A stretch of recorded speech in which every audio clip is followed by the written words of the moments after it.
بركة وفقد موجع.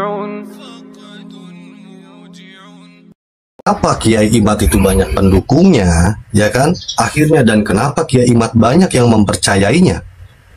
Karena orang itu hanya menilai, kalau kamu jadi jenderal, maka pantaskan dirimu sebagai jenderal.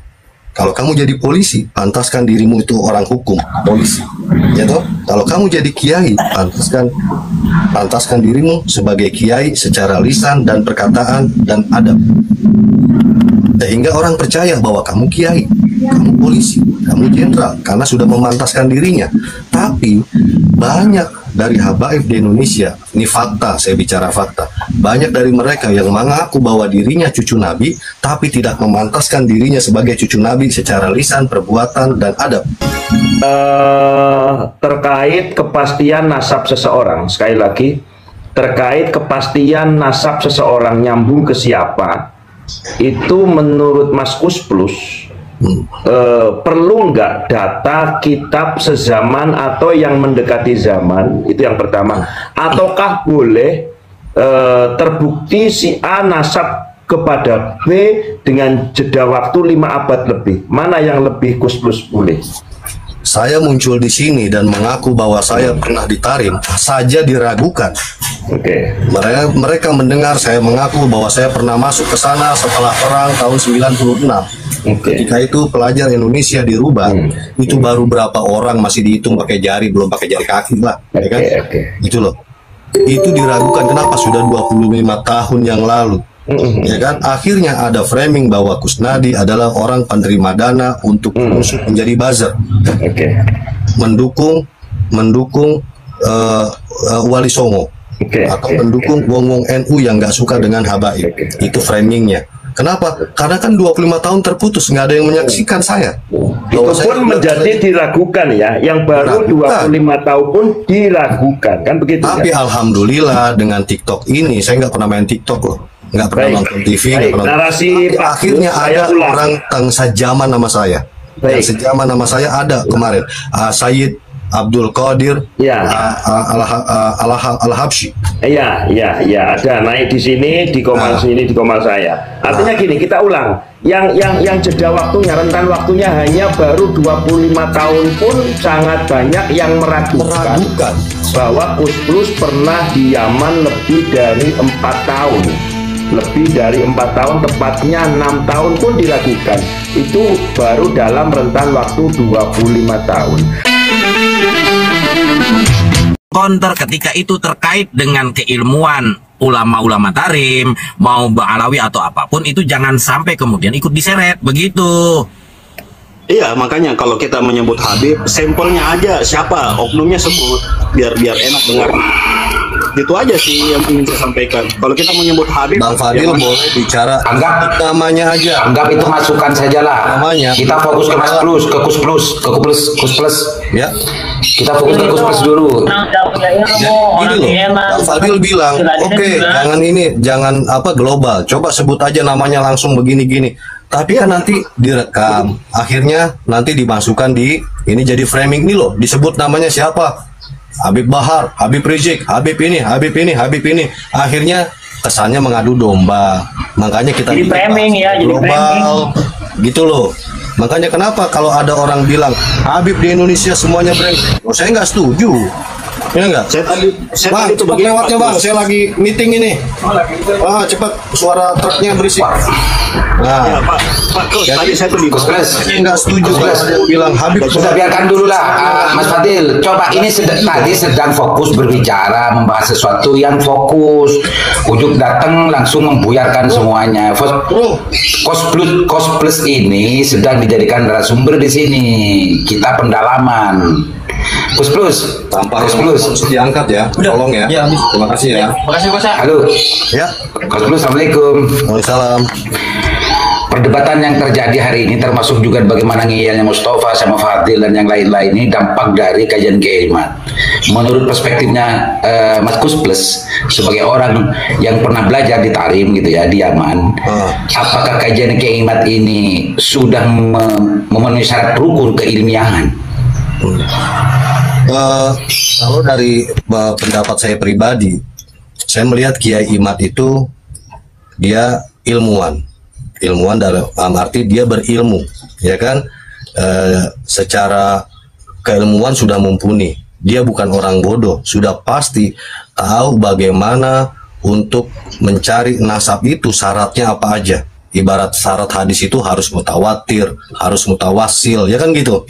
Nah, harusnya dia udah ada syarat-syaratnya sudah terpenuhi. Terus masalah dia Kiai Imad mengatakan bahwa Ba'alawi itu batol, berarti kan membatalkan juga nasab guru saya yang mulia Habib Salim Habib Hasan. Terus ya saya nggak rela lah, tapi itu kan ilmiah, ya kan? Itu ilmiah. Kalau saya nggak setuju dengan Kiai Imad, ya saya harus membantahnya dengan ilmiah juga, gitu loh. Walaupun saya ya secara ini sakit hati juga dong, masa guru saya dibilang batal ininya kan gitu loh. Tapi kan itu ilmiah, nggak bisa dihadapi dengan namanya marah-marah gitu loh. Ya al-ainu bil aini, al-udhunu bil udhuni, al-lisanu bil lisani, al-ilmu bil ilmi gitu loh. Yang sekarang ini yang ada di sini kan al-lisanu bil lisani. Ya kan? Jadi Gus Plus itu masih dalam perspektif satu fan keilmuan. Ya. Sekarang sudah muncul ada fan genetika, ada fan filologi, ada fan itu sama menyimpulkan hal yang sama dengan apa yang menjadi kesimpulan kajian Kiai Imad. Kenapa Kiai Imad itu banyak pendukungnya, ya kan? Akhirnya dan kenapa Kiai Imad banyak yang mempercayainya? Karena orang itu hanya menilai. Kalau kamu jadi jenderal, maka pantaskan dirimu sebagai jenderal. Kalau kamu jadi polisi, pantaskan dirimu itu orang hukum, polisi. Ya toh? Kalau kamu jadi kiai, pantaskan dirimu sebagai kiai secara lisan dan perkataan dan adab. Sehingga orang percaya bahwa kamu kiai, kamu polisi, kamu jenderal, karena sudah memantaskan dirinya. Tapi banyak dari habaib di Indonesia, ini fakta, saya bicara fakta, banyak dari mereka yang mengaku bahwa dirinya cucu Nabi, tapi tidak memantaskan dirinya sebagai cucu Nabi secara lisan, perbuatan, dan adab. Paham ya? Akhirnya nggak salah lah kalau banyak orang akhirnya menguatkan tesis Kiai Imad. Oh iya, kenapa kok seperti itu dia ya? Katanya cucu Nabi, tapi kok akhlaknya jauh dari cucu dari Nabi, nggak seperti Nabi, gitu loh. Jadi kalau ingin membantah itu, kalau nggak bisa dibantah secara ilmiah, bantahlah secara kepantasan bahwa Anda seorang habib yang berilmu, beradab, ya kan, ahlu tarim, maka kamu bisa ilmu sebagai ahli tarim. Oke, Gus Plus, dari pemaparan jenengan itu sebagai ahli ilmi, salah satu kajian Kiai Imad, yang kedua ditambah lagi dengan kesimpulan dari filologi, dari genetika dan yang lain. Kalau memakai martabat keilmuan, syak, zon, ainul yakin, Gus Plus ada di sebelah mana itu? Tentang hasil kajian itu, syak, zon, yakin? Saya juga belum yakin, kan belum terbukti, belum ada bantahan. Ya toh, ilmu yakin. Saya nggak kalau Kiai Imad kan ilmu yakin, ainul yakin, hakul yakin. Kalau saya nggak bisa, saya nggak ilmu yakin, saya juga nggak mencari dari kitab mananya, ya kan? Ainul yakin, ya saya juga nggak pernah membacanya, nggak pernah bertanya ke ini ke ahli ini. Toh, bagaimana saya mau hakul yakin? Saya belum yakin sampai ada baritakan atau jawaban dari Auditor Alawiyah.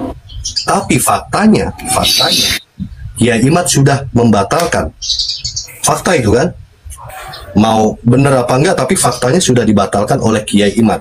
Dan faktanya dari Auditor Alawiyah belum pernah memberi jawaban. Itu fakta juga. Banyak yang memberi jawaban, tapi hanya lewat YouTube, lewat TikTok, ya kan, nantangin mana Kiai Imad gini, itu hanya YouTube. Tapi secara Mas Klus, itu kalau hanya memakai perspektif kajian Kiai Imad. Hari ini kan sudah banyak yang lain seperti yang saya sebutkan tadi. Mas Klus itu sebetulnya saya lihat, yang saya saksikan adalah orang yang memang betul-betul menjadi penganut penganut ilmu gitu, bukan emosi. Saya yakin Mas Kos Plus sudah mengikuti itu meskipun agak lambat mungkin ya, atau mungkin lebih dulu dari saya. Apa yang sampai para pakar genetika, pakar filologi dan yang lain-lain mungkin sudah mengikuti. Dari semua sumber yang diikuti oleh Kos Plus itu menjadi tidak apa namanya sempurna kalau hanya memakai pendekatan hasil kajian Kiai dan belum adanya bantahan dari Robito. Kalau memang tidak sesuai, tolong dibantah, tapi dalam bentuk lembaga. Yang berhak membantah dan menjawab itu bukan Anda, bukan Kiai ini, bukan Kiai ini, bukan Habib ini, tapi Robito Alawiyah. Dingin kan rasanya? Paham ya? Oke, Mas Plus. Oke, lanjut yang lain. Tapi secara keilmiahan, Mas Plus tidak menyaksikan ya. Baru saya secara ilmunya saya kan dari Robito, Kiai Imad ini secara ilmu. Akhirnya saya cerna secara ainul haq, jadi ainul yakin, ya kan? Oh, baru saya hakul yakin. Saya mau percaya atau saya enggak bahwa itu mungkotik. Fair ya, paham ya. Jadi cerdaslah, Paham. dewasalah dalam dewasa dalam menentukan pilihan gitu loh. Pahamnya saya cuma mengandung iskal Gus Plus, mengandung iskal sedikit. Mas Kus Plus gini. Terkait kepastian nasab seseorang, sekali lagi, terkait kepastian nasab seseorang nyambung ke siapa, itu menurut Mas Kus Plus perlu nggak data kitab sezaman atau yang mendekati zaman, itu yang pertama, ataukah boleh terbukti si A nasab kepada B dengan jeda waktu 5 abad lebih? Mana yang lebih Kus Plus boleh? Saya muncul di sini dan mengaku bahwa saya pernah ditarim saja diragukan. Oke.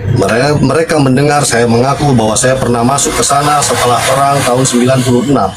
Ketika itu pelajar Indonesia dirubah, itu baru berapa orang masih dihitung pakai jari, belum pakai jari kaki lah, ya kan? Itu loh.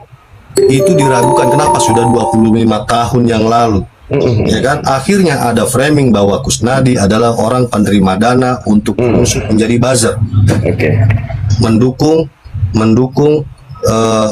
Wali Songo, atau mendukung wong-wong NU yang nggak suka dengan Habaib. Itu framingnya.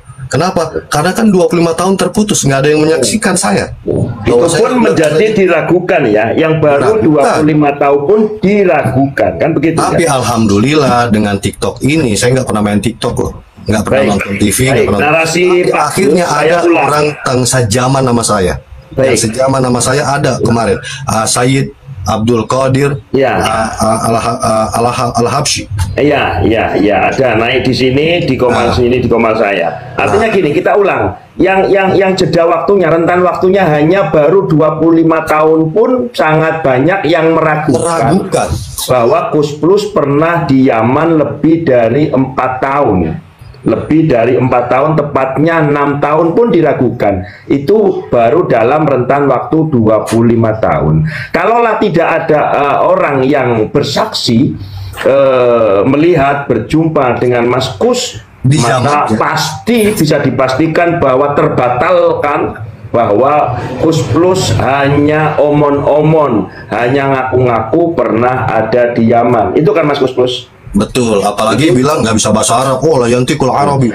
Itu yang 25 tahun dibutuhkan keterangan orang yang menyaksikan atau data valid, misalkan paspor waktu itu, atau mungkin Mas Kus pernah ada di kuliah mana, pondok mana, di situ ada nggak namanya, ijazahnya dan sebagainya. Kalau tanpa itu, jangankan yang 550 tahun, 25 tahun pun diragukan, kan begitu Pak Kus? Setuju. Nah, oke. Artinya kawan-kawan, bahwa diperlukan untuk mengidentifikasi keberadaan seseorang, itu pun butuh keterangan dari orang yang menyaksikan atau data-data dari daerah di mana orang itu mengaku pernah ditinggal di situ. Apalagi terkait nasab. Kan seperti itu, kita bicara logika aja. Nah, 550 tahun Ubaidillah yang diakui bernasab putra Sayyid Ahmad bin Isa, seperti apa? Itu keterangannya setelah 550 tahun. Iya. Lanjut. Bisa nambahin sedikit.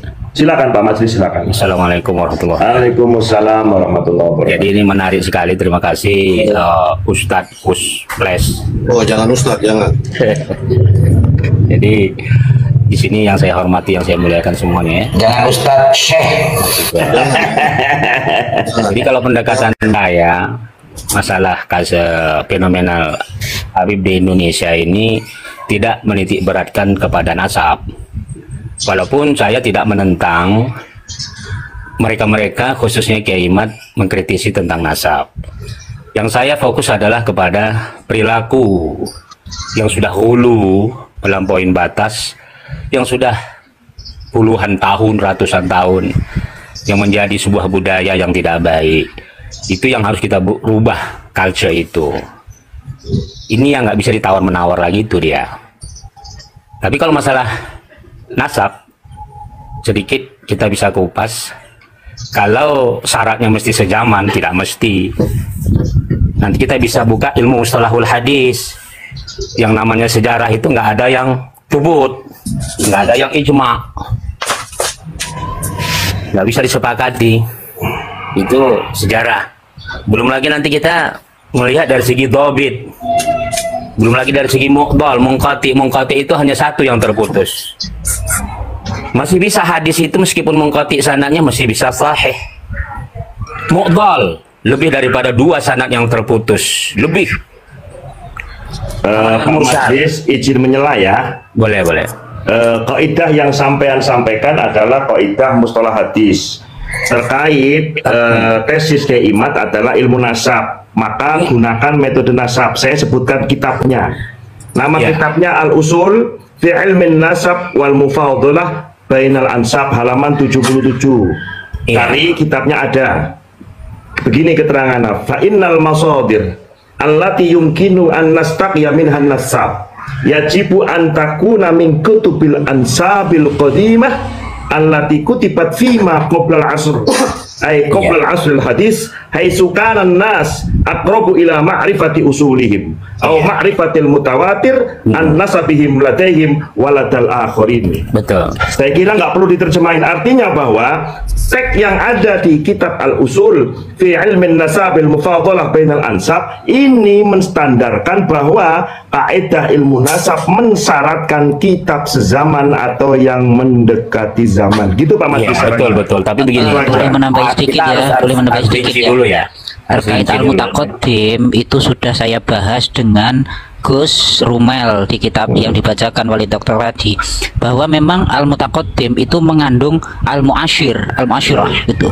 Artinya memang tidak secara spesifik kitab sezaman, tapi dalam diksi al-mutaqaddim itu ada al-mu'asyirahnya gitu loh. Jadi memang itu tidak terlepas ya. Jadi begini, memang jadi itu tidak mutlak dia, kitab sejaman tidak mutlak. Namun dia ada namanya muttasilan riwayat, muttasilan minar riwayat. Tapi itu nanti akan sulit kita pertanggungjawabkan secara real. Nanti dia jatuhnya kepada jarah wa ta'dil. Jadi antara ilmu nasab dengan ilmu sanad hadis itu nggak bisa jauh berbeda. Surah dan istifadah itu tetap dia dalam satu rangkaian, sama-sama dia bersifat dhanni. Bedanya kalau hadis nanti bisa mudah kita melihat mutawatirnya, tapi kalau nasab nanti dia itu kalau untuk sekarang itu dia jatuhnya kepada dhaif dan maudhu, palsu gitu. Oke. Jadi kita kembalikan kepada sumber. Jadi kalau nasab ini polemiknya akan panjang. Tapi kalau masalah hadis yang di Indonesia ini saya kira kalau untuk kita debat tentang syarat-syarat mengkaji tentang nasab ini sangat-sangat luas. Gini aja Om Majlis, dalam perspektif ilmu panjenengan silakan tulis antitesa ya terkait kitab sezaman atau tidak. Saya sengaja nggak mau karena gini, saya sengaja tidak mau ini untuk diangkat.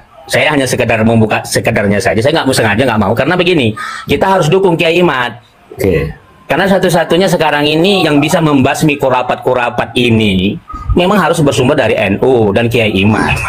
Karena terus terang, dari tahun 2011 Majelis Toros ini sudah mengeluarkan fatwa haramnya daripada gelar-gelar Habib ini. Tapi kan karena kita bukan dari NU, nggak digubris. Pak Majlis Turos itu fatwa tadi sudah masuk di Google belum Pak Majlis? Udah lama, kamu udah didialogkan pada Suka TV, sudah Kang Sugeng sudah didialogkan oleh Kang Sugeng pakar DNA itu.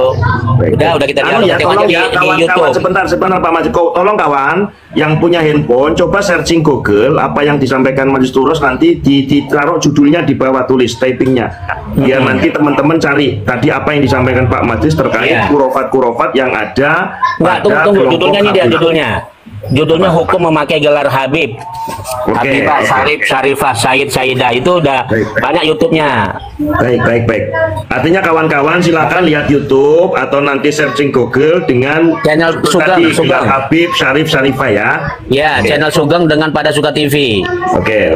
Makasih. Jadi kalau saya menitibrakan kepada gelar ini jangan sembarangan dipakai. Paham Pak Aziz, kita semua paham. Gini ya Pak Majlis, supaya ini juga 141 memandang, saya memang tetap pada posisi mendukung tesis Kiai Imad. Karena apa?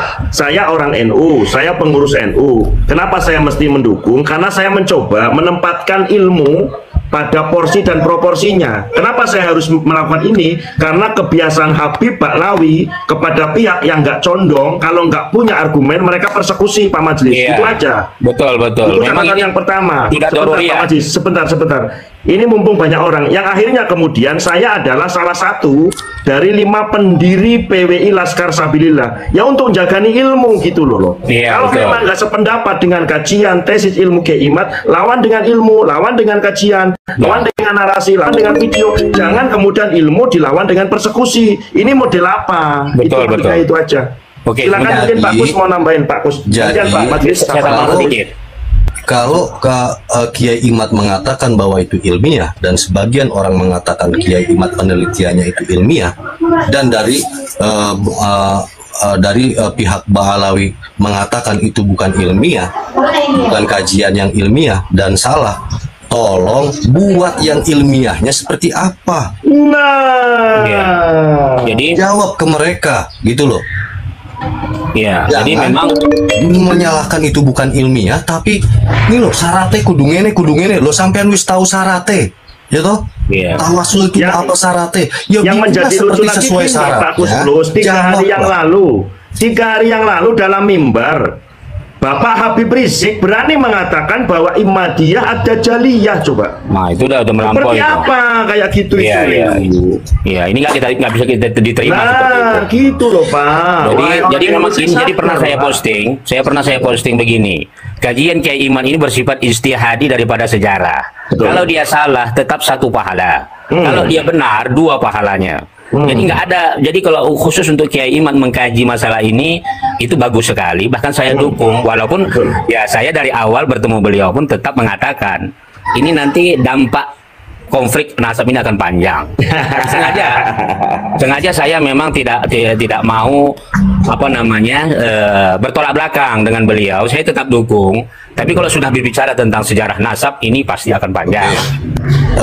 Di luar nasab, nasab ini selesai, ya kan? Nasab selesai. Bagaimana nasab ini selesai, tapi Anda yang merasa Habib tetap dimuliakan, maka pantaskan dirimu sebagai Habib. Betul, itu dia. Itu dia. Lisan, perbuatan, perkataan, akhlakul karimah, adab. Pantaskan dirimu sebagai cucu Nabi. Inna akramakum indallahi atqakum. Kemudian kalian pada mengaku sebagai keturunan Nabi, tapi secara lisan dan perkataan, ya kan? Secara lisan dan perkataan, nggak usah yang kemana-mana. 2 ini aja. Secara perilaku kamu nggak menunjukkan genetik akhlakul karimah Nabi. Wajar kalau banyak yang menyaksikan bahwa Anda keturunan Nabi. Nggak usah Anda yang nggak suka dengan Habib. Saya yang mendukung Habib, yang menjaga jangan sampai Habib Tarim itu dibawa-bawa aja. Saya masih dibilang Wahabi, dibilang buzzer, ya kan? Ya, masih diragukan kenasapan Tarim saya gitu. Jadi pendapat Ustadz Cosplays ini memang sangat bagus. Jadi inilah yang kata Rasulullah, memang idza madahal fasiq ghadabar rabb wahtajal arash. Jadi kalau kita gelar-gelar dengan kemuliaan, kalau dia fasik, perilaku nggak beres, ini Allah melaknat dan goncang arash, kata Rasulullah. Bukan masalah aras goncang apa gempanya. tapi orang sudah nggak yakin. Akhirnya meyakinkan dirinya bahwa dirinya bukan cucu Nabi. Malah menimbulkan fitnah dari ya. perilaku yang dia buat sendiri secara lisan dan perkataan atau perbuatan. Gitu loh maksudnya. Iya. Jadi walaupun di luar mungkoti, di luar mungkoti atau ghairu mungkoti, selama kamu menunjukkan bahwa kamu memataskan diri sebagai cucu Nabi, berperilakulah sebagai akhlakul karimah Nabi. Sekalipun mungkoti umpama mungkoti orang pun mencintaimu, orang memuliakanmu secara ilmu. Iya. Gitu loh. Gus Plus. Mudah-mudahan dengan penjelasan jenengan ini ada orang ahli antropolog untuk merumuskan sebuah pola yang baru, bahwa etik dan pola-pola dakwah yang dilakukan oleh Rasulullah itu jauh sekali dengan apa yang dilakukan oleh Pak Oknum Habaib Indonesia. Maka ada tambahan fan ilmu lagi secara antropologi, ini tidak nyambung. Betul, Om Haliman, saya setuju. Jadi sekarang nunjukkan yang ilmiahnya seperti apa, yang benernya seperti apa, udah nggak bisa, ya kan? Terus masih cari-cari narasi untuk pembenaran, sibuknya di situ. Kenapa nggak sibuk untuk merubah diri, bersikap, memantaskan diri bahwa saya cucu Nabi? Yuk berakhlakul karimah, ya kan? Yang naik panggung, ayo disortir itu. Yang berilmu naik, yang cuman bisa bacot doang, cuman ngomong doang, nggak usah naik. Kan gitu. Artinya memperbaiki diri, gitu loh, sehingga mereka yakin, oh bener ini zuriyah Rasul. Nggak ada orang yang akan menafikan itu, karena Anda sesuai perilaku, perkataan, perbuatan itu berintegritas. Integritas itu artinya perkataan dengan perbuatan itu matching. Setuju ya? Iya, harus begitu. Kita harus dukung seperti itu yang harus kita basmi. Tanamkan budaya kita kebersamaan, terutama rasis lah. Perkara rasis ini sangat luar biasa, ini berbahaya. Fitnahnya bahkan kepada wali Allah bisa jadi fitnah. Gara-gara rasis ini wali Allah pun bisa terfitnah dia, apalagi orang yang serampangan. Masa? Jadi model-model respon yang disampaikan di mimbar-mimbar seperti Habib Muhdor Tanggul dan juga Habib Rizik 2 hari yang lalu itu justru bukan respon yang diharapkan publik ya, umat ya, Gus Plus ya. Betul, karena nggak mencerminkan kan, dia nggak memantaskan diri sebagai Habib, pemuka agama, tokoh keturunan Rasul. Karena apa yang diucapkannya, ucapannya, ujaran kebencian itu nggak mencerminkan akhlakul karimah Nabi gitu loh. Jadi orang juga pantas aja ya, jangankan secara genetik nasab, genetik akhlaknya aja nggak nyambung katanya, ya kan? Wajar ada persepsi gitu, kan gitu. Lu nggak dibilang monyet kalau nggak kayak monyet, kan gitu. Lu nggak dibilang anjing kalau nggak kayak anjing. Makanya kenapa orang Jawa seneng asu, ya kayak awasu gitu kan gitu. Ayo. Ya, jadi apapun kehabibanmu, keilmuanmu, kenasabanmu, kepangkatanmu, mau jenderal, mau apa, kekayaanmu, nggak dilihat. Orang hanya melihat bagaimana sikapmu, sesuai apa enggak. Setuju ya? Yang setuju ketik setuju semua, setuju semua. Iya, memang itu yang kita harapkan. Ya. Jadi memang kalau bisa ranah keilmuan itu yang perlu kita hadirkan ke tengah-tengah masyarakat, bukan nasab. Boleh saya ilustrasikan sedikit ya? Boleh ya? Boleh. Nah, jadi begini, contoh ya. Saya mau ilustrasikan siapa yang terkenal Habib Rizik atau Kiai Imad. Ini sebelum polemik nasab. Seharusnya kalau kita mau meneliti biografi ulama, kalau secara singkat, Habib Rizik itu latar belakangnya kan SD Kristen, SMA di inilah ya, Islamic Village di umum, baru masuk dia di Libya, lebih penekan kepada bahasa, masuk S1 di Timur Tengah, di Arab Saudi, jurusan syariah yang sifatnya hanya ya berapa tahun lah. Kemudian setelah itu karena saya mau pamit nih, sebentar aja. Kesimpulannya adalah latar belakang keagamaan Habib Rizik itu jauh dibandingkan Kiai Imad. Tapi yang terjadi di masyarakat justru orang lebih suka yang simbol-simbolik begitu. Menganggap Kiai Imad itu seakan-akan bukan Kiai Imad itu karya bahasa Arabnya itu dibandingkan Habib Rizik itu 180 derajat itu perbedaannya, itu perbandingannya 360 majelis kurang 360. Nah, kita realitas saja lah. Cuman yang terjadi di masyarakat budaya kita itu lebih suka kultus, lebih suka entertain, lebih suka yang pengikutnya banyak. Tapi mencari ulama yang punya latar belakang ilmu agama itu sama sekali nol. Ini yang terjadi. Coba lihat di medsos sekarang ini, orang banyak menghina Kiai Imad. Tapi mereka nggak tahu. Ini Ustadz Majelis, mereka itu hanya kemana-mana ngumpulin orang cuma sholawatan doang. Itulah rusaknya. Itulah rusaknya. Ya bukan berarti kita nggak suka sholawat, dong kita di rumah itu bisa sholawat, tetapi kalau sudah kumpul banyak orang, ayo bahas ilmu, bahas Quran, bahas hadis, begitu loh. Setiap sholat selawat. Cobalah jadi tokoh agama